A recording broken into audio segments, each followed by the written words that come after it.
So you're giving the representation to the community that this is a non-harmful, non-emitting operation, and that's absolutely disingenuous. That's absolutely not true.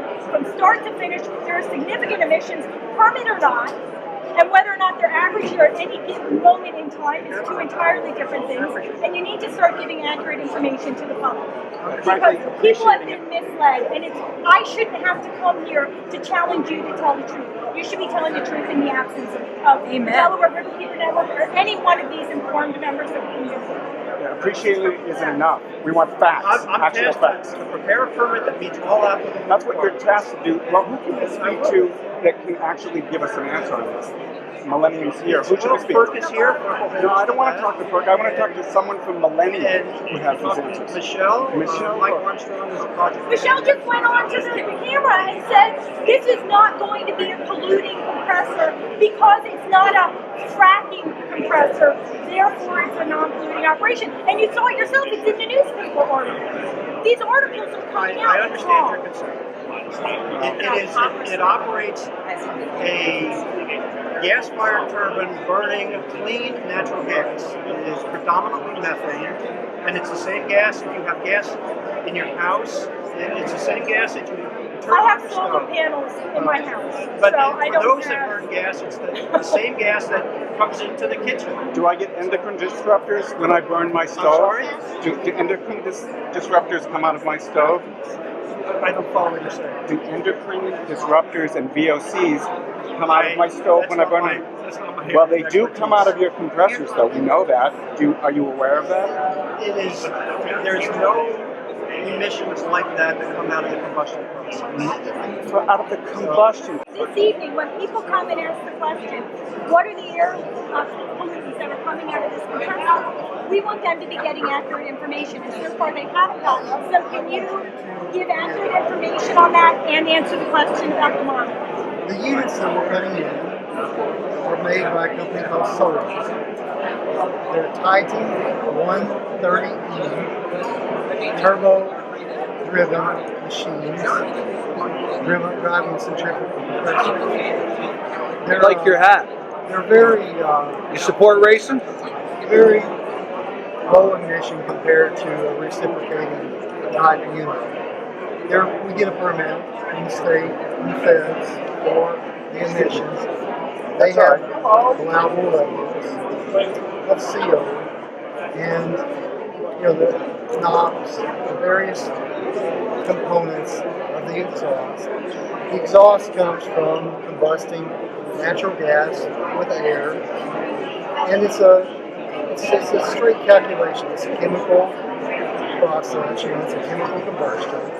Natural gas and hydrogen. And these are low-cost units. I would encourage you to visit the website. Solar has a study these units. The emissions are available for public information. Are there blowdowns in these compressors? These compressors operate continuously for the night. That's not the question. Are there blowdowns from these compressors? These compressors have isolating valves very near the compressor, and when that unit goes down, after a set period of time, they do open the blowdown valve and relieve the pressure. How often is that? Through a silencer. At many see their gas is odorized. People have smelled that odorized gas. It's odorized with sulfur or captain. Or, the regulations of the state and the federal department, so people can smell gas. Natural gas is odorless. You add an odor, so you know when you have it, so you know what's happening. Okay, so when we release this gas in the future, we're going to release it through a filter that will remove the odor. So any smell that we've had at mini sink will be taken out. so we won't be able to smell it, but we'll still get the benefits of having the actual release, is what you're saying. Yeah, this is very small. It's very small. Very small. Wait. I just want What is the volume of gas that's emitted when you do a blowdown event? how many miles of I'd like to pipeline take are your name you? and email and give you the exact volume. I don't have it off the top of my Well, head. give me a ballpark. If there's a I go don't down want at to. Minnie. I want to give you exact. I don't want to give you wrong. To me, like this whole point of this But just give me your contact information. and everywhere we go. We're happy to. So, Mr. Armstrong, here's one of the concerns. You've taken a step towards providing detailed information in response to the questions here. The problem is, two other spokespeople for Millennium tonight gave absolutely false information about the air emissions.